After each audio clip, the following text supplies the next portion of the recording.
Hi, everybody. Welcome back to my podcast. This is Arun Gala. My podcast is called Grabbing Coffee with Arun, where I interview interesting people that I meet around Houston. I ride Metrolift. So I met this gentleman recently, which I thought was quite interesting. His name is Jesse Cantu. Jesse is a painter, he's also a sculptor. So I thought he would be good for my podcast. So Jesse, just to start off with, welcome. Thank you very much. I appreciate it, Aaron. So just to kind of start off with Jesse, how did you get into painting, and tell me a little bit about what you do? I think I started just doodling. Hmm. I remember when I was in high school, I was just always covering my notebooks just with doodles.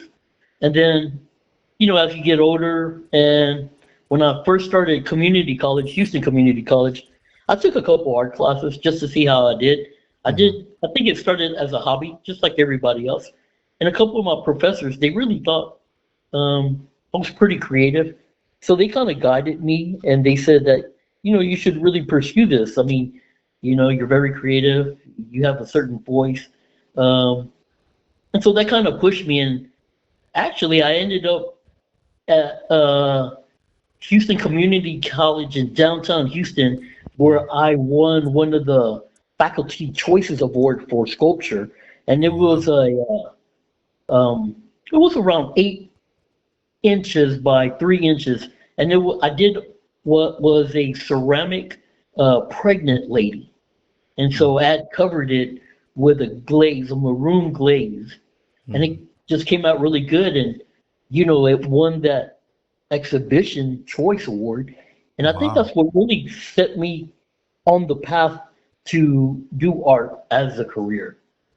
Oh, okay. So when you do, I guess we'll start off with being a sculptor. So people tell you what they want, or? Yeah, a lot of times they'll have an idea. I try to do is sketch it out for them, and I'll try to use different samples like materials. Like for example, I like to use a lot of baling wire. I love baling wire. It's cheap. You can get it from Home Depot. It's readily available. It's not too pricey, and it goes a long way. I also like to use a lot of aluminum foil. The aluminum foil you use to bake your turkey or whatever. I Hmm. love different kinds of materials. Every material that you use, whether it's a soft material or hard material, it always has a certain connotation. I like to use a lot of different plastics that already have their own coloring. For example, if you go to Kroger and you get some paper towels or paper napkins, I like that kind of plastic because it's already coated, it already has a certain feel, and then all I'm going to do is substitute whatever I need it for. So in terms of sculpture, I'm really big on mixed media. I like to combine different things and then create something out of it. Yeah. Like Jesse, let's say for example, if I wanted a statue of, say, like Buddha or something like that, just to be kind of, you know. So Yeah, could you do something like that for me? yeah, you can do Buddha and you can do it in different materials. You can do a Buddha out of ceramic. You can do Buddha out of plastic. It doesn't matter. As long as you get the arrangements correct, you can do it out of anything. You can do it out of mud, you know? Right. So how big can you make yours? Can you make it as big as you want, or? Well, I used to go large because that's how I ended up getting into large painting. But then I found more control going mid-size. So anything from, I would say, 12 inches to 24 inches, Mhm. that's my comfort zone. Jesse, when my sister was younger, she made like shoes out of clay, and Okay. they put it in the oven and everything else. She won some kind of a contest. I don't remember what it was, but that was Mhm. kind of interesting. So what other things can you make out of sculptures? Like, can you make? I guess you can make almost anything, right? Yeah, I mean, it really depends on the kind of vision you have. There's a lot of famous people that do sculptures with canvas. Now, you don't really think of canvas as a sculptural material, Mm-hmm. but you can manipulate it any way you want. And then once you add resin and any other kind of gel medium to it, you can construct it, you can cut it, you can make a fish out of it. It's really up to you. I mean, the possibilities are endless. So you do this out of your house, or where do you do Yes, all this? yes, I do everything out of my apartment. Yes. Wow. Yeah, I used to have a mother dog studio in the art warehouse district, but that was just the price of it was just, you know, if I can substitute the space, then I can save that money. So I used to do the art crawl in Houston, but I'm more of an independent than warehouse artist now. So let me get into your painting. So does what kind of stuff do you paint? So the subject matter will Mm-hmm. vary a little bit because I consider myself a preset painter. Mm-hmm. So just in case you're not sure, that's always a topic of, let's say, spiritual or motivational or behavioral topics. I'll give you a classic. Do unto others as you have them do unto you, Mm-hmm. right? Mm-hmm. So it's always a positive message. And sometimes it's a spiritual message. Sometimes it's, something where it can guide you in terms of, what's the best path for you. Or in other words, a common phrase is, hey, make it easy on yourself, right? Right. A lot of people tend to make things difficult. They choose bad decisions or negative consequences. That puts you in a bind. You shouldn't have to want to do that, you know? Mm-hmm. And so when it comes to art, I try to put a little bit of art therapy with a little bit of psychology and a little bit of trauma. You're trying to learn from someone or you're trying to guide someone to a better pathway. And so I always saw myself, just to help others, you feed others, you teach others, all that energy will come back to you. Mm-hmm. So like, do you mainly do like landscape? I'm sure you can do landscapes and you can do like portraits and all that. Can you talk about that a little bit for me? I like the portrait, but not in terms of realism.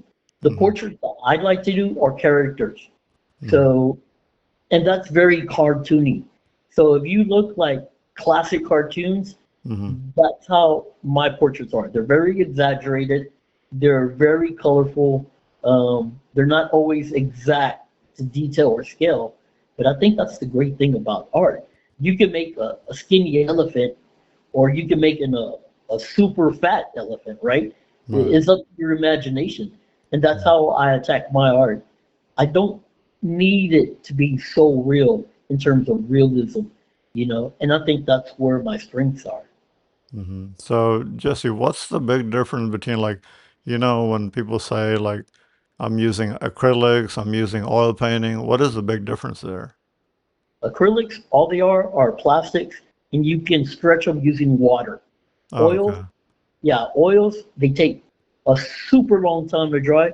They're super expensive, and you have to thin them out with either thinners or you're going to have to get a different kind of oil base to expand or lighten or make variations on values. Uh, I would always suggest start out first with acrylics. That way you can get the hang of it Mm-hmm. because oils are very pricey. Mm-hmm. What about like, do people buy stuff that you already made, or do they come to you and say, well, Jesse, I want this? Uh, I've had both situations occur. I had a client from Atlanta, Georgia. She Mm-hmm. saw the website, and so she bought two pieces. And so I had to FedEx those two paintings out there. And then she just sent me a check for, the commission.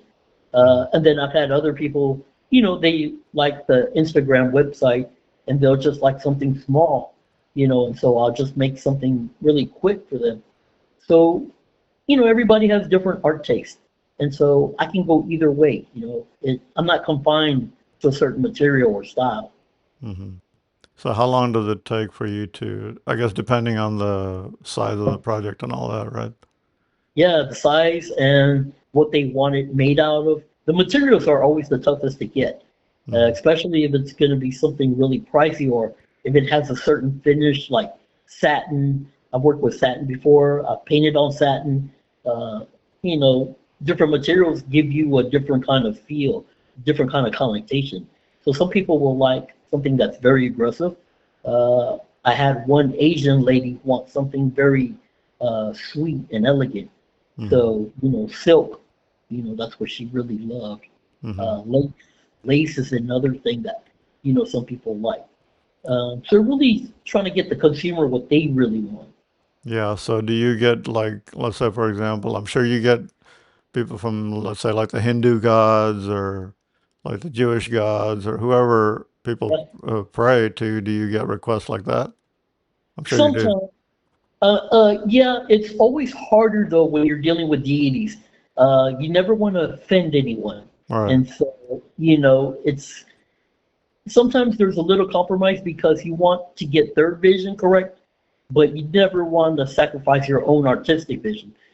So it can be a little tough, and sometimes that project can go an extra week or two. But you're definitely always trying to satisfy the customer. Hmm. So, what are some things that are just unusual things that people have requested from you that you think that were pretty challenging for you? I did have one person ask for some very aggressive, violent paintings, Hmm. um, and I couldn't get the exact kind of look they wanted, just because I think they were coming from a position of a very dark persona, Hmm. and I'm very upbeat, I'm very positive, and so sometimes you have to say, hey, it doesn't look like I'm the right artist for you, Hmm. and I don't mind telling someone, I don't think I have the correct vision or style for you, and we'll just part ways. There's no loss of friendship. There's no loss of business. Right. It's just, it is what it is. Some people, I always look at it as a recipe. Some people make spaghetti a certain way. Right. I like spaghetti a certain way, right? Right. And so, it just comes down to taste. It doesn't mean your recipe is better than mine. It doesn't mean my recipe is better than yours. It's It's just just a different different. style, you Right. know? Hmm. And I've had plenty of different people compare it to, oh, that's not how I make lasagna. I hate that. I don't like that, right? But that's Hmm. okay, everybody, I always like to each to their own, right? I Hmm. mean, everybody's entitled to their opinion, the way they want their art. It's great, I don't have to be hindered by anything or be at a certain stylistic uh, style, if that Hmm. makes sense. Hmm. And so I'm always just trying to complete the best art possible for the client. Hmm. That's interesting. So, Jesse, if somebody's interested in looking you up, and I'm sure you have a website, right? Yes. Tell me a little So bit about your website.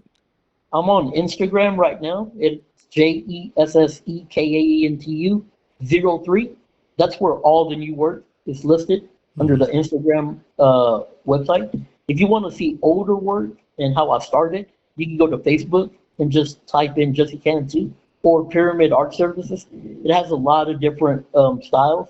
You can probably see that and compare it to what I'm really focused now. Um, and hopefully it'll give you a better idea of what I'm about. So, your website is pyramidartservices.org, right? So on the Facebook, it's just Pyramid Art Services. You can Hmm. just go to Facebook and look it up. Or I have two different pages. They're older pages. Hmm. One, so you can also go by Jesse Cantu. But the Hmm. newer stuff, the newer like soft sculptures and the newer paintings are at Jesse Cantu 03 on Instagram. So that's where you can see all the newer work. Right. Right. But you said the website is what on your www dot. It's Facebook. You can find it on Facebook. Oh, you can find it on Facebook. Okay. Yeah. Yeah, And those pages are on there. okay, anything else that you want to tell your potential clients that want to reach out to you and say they're interested in your work and stuff like that, or Uh, anything that uh, we didn't cover? no, I think we got it all. I mean, the best advice I can give them is just look at a lot of art. Look what you like, and research it on your own. And then when you get a chance, just write down some things that you think is interesting. For example, I had one person come in, well, it has to be super vibrant with colors. It has to have magenta. It has to have pink. I want a feeling of love or inspiration. I would like Hmm. a painting that maybe touches based on my surroundings, whether it's Houston or my neighborhood, or things to that nature or descriptive, you know, Right. stuff like that. That What is gives you one what is one of the largest paintings you've done, Jesse? Just out of curiosity. a. Or what is one of the smallest paintings you've done? I think the one that I sold last year, it was a 50 inches by 50 inches. Mm-hmm. It was called it's still on the Google if you can. It's called the histrionics of a culture, and it ended up getting reviewed by an art critic. If you want to Google that histrionics of a culture, you might be able to see how different it is from today from last year. It's a really good painting though. It's really big. 50 inches is a good size.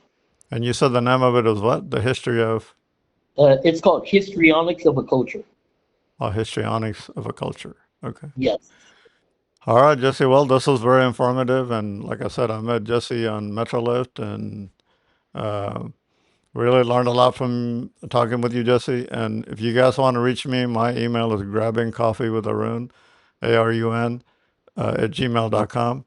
And Jesse, it was very informative, and I hope people check out your website, and hopefully you'll get more business. Thank you very much, sir. Hope you have a great day. You too. Good night. Bye. Bye-bye.